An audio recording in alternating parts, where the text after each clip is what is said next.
as far as the concept of segregating men and women, splitting up men and women, we live in America, etc., we say is that Islam, there are things that are agreed upon, and there are things in which the people of Islam differ over. There are arguments and debates on what is halal, what is haram, what is the Sharia, and what isn't the Sharia. That which we agree upon, there's no doubt we must follow.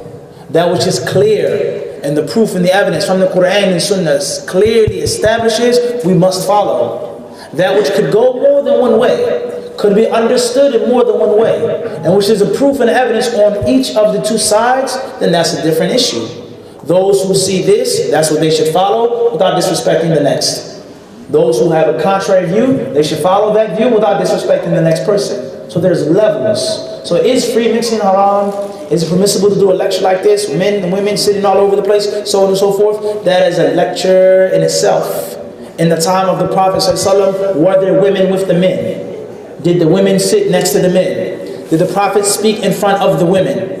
And the list goes on. Those who do separate, have women here and women there, why do they do it? It is a means of disrespecting women, looking down upon women, scorning women. Women are inferior to men. Women don't mean anything. Or do they do that for another Islamic reason?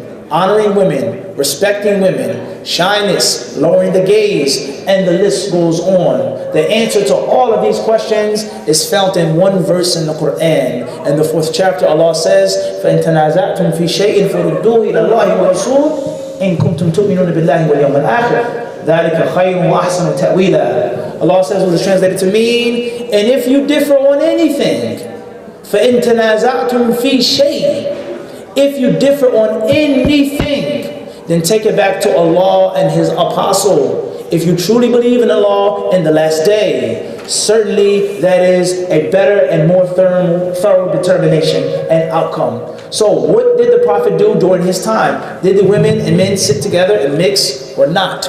If something is done in America, does that mean it's permissible in Islam?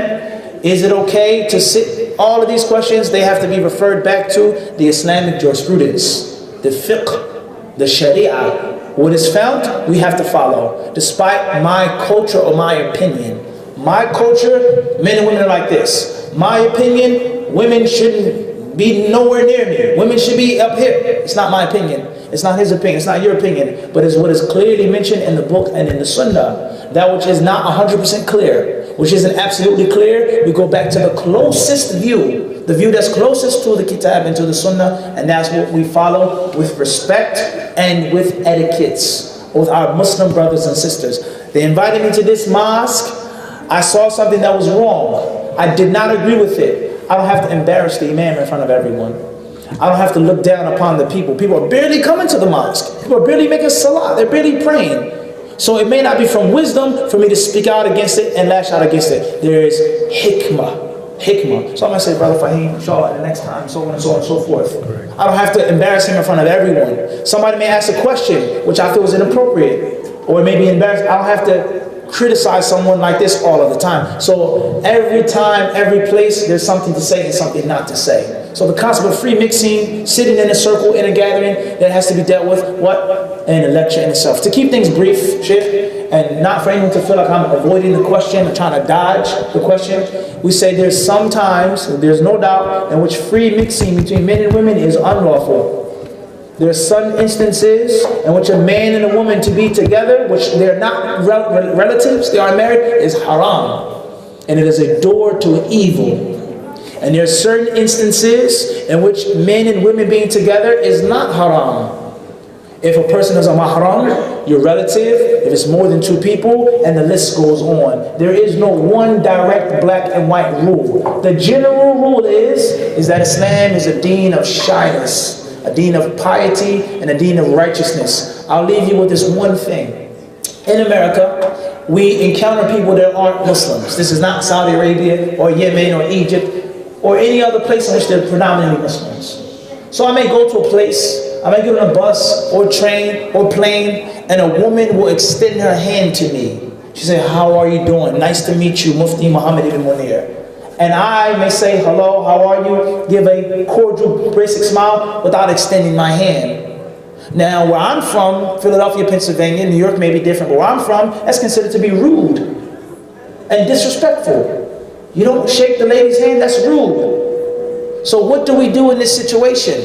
The Prophet ﷺ, he tells us in an authentic tradition, he says, لَأَنْ يُضْرَبَ أَحْدُكُمْ فِي رَأْسِهِ بِمِخْيَطٍ مِنْ حَدِيدٍ خَيْرٌ لَهُ مِنْ أَنْ يَمَسَّ يَدِ امْرَأَةٍ لَا تَحِلُّ لَهُ. The hadith of Ma'qil, radiallahu anhu, the Prophet ﷺ, he said, if one of you was poked in the head with an iron pick, it would be better and easier for him to touch the hand of a woman who is unlawful to him. The hadith does not state that that's the punishment for touching her hand. It doesn't say that's the punishment. It says that will be better. In other words, in Islam, we are not allowed to touch women that are not our relatives. If she's not my mother, my sister, my daughter, my wife, my aunt, maternal or paternal, my stepdaughter, etc., I cannot physically touch her hand. So therefore, it is my obligation as a Muslim to obey Islam, to obey the Sharia. And it's also my obligation to try my best to be polite and to explain. So what I try to do, I say, excuse me, hypothetically if it was me and you, I say, it's no disrespect why I didn't touch your hand. Rather, the reason why I didn't shake your hand is a means of respect. And we as Muslims believe for a man to touch the hand of a woman who he's not related to, is disrespect to that man, to that woman, and to her family. And many non-Muslims, they say, wow, that's deep. Look how much respect people have for women that aren't Muslims. And most people, in most cultures, they look down upon women. They disrespect women. A woman is nothing but a symbol, a product. This is the reality of America. A woman has no value, no right. A commercial, a billboard, she's here and she's there, that's it. So when people sit down and think about it, like, dang, he didn't even touch my hand, let alone flirt with me, let alone stare at me, let alone disrespect me and my family. That's a serious religion. So therefore, it's not always about a person's feelings. It's not always about a person's personal opinion. It's about being a Muslim. Try your best to explain to the people with hikmah. If they're pleased with it, alhamdulillah. If they're not pleased with it, have a nice day, ma'am. I'm so sorry, I can't shake your hand. And it's no disrespect. It doesn't mean that your hand is filthy. It doesn't mean that a Christian is dirty. It doesn't mean that someone's a Hindu is physically dirty. It doesn't mean that. But I'm not allowed to do certain things because of the Sharia. And it isn't for me to make up what I can and cannot do. If it was up to me, I would take his money and take your money and do this and be here and be whatever. It's not up to me. It's not based off my whims and my desires. I'm a slave of God. And the slave is to obey the will of his master. Allah subhanahu wa ta'ala knows best.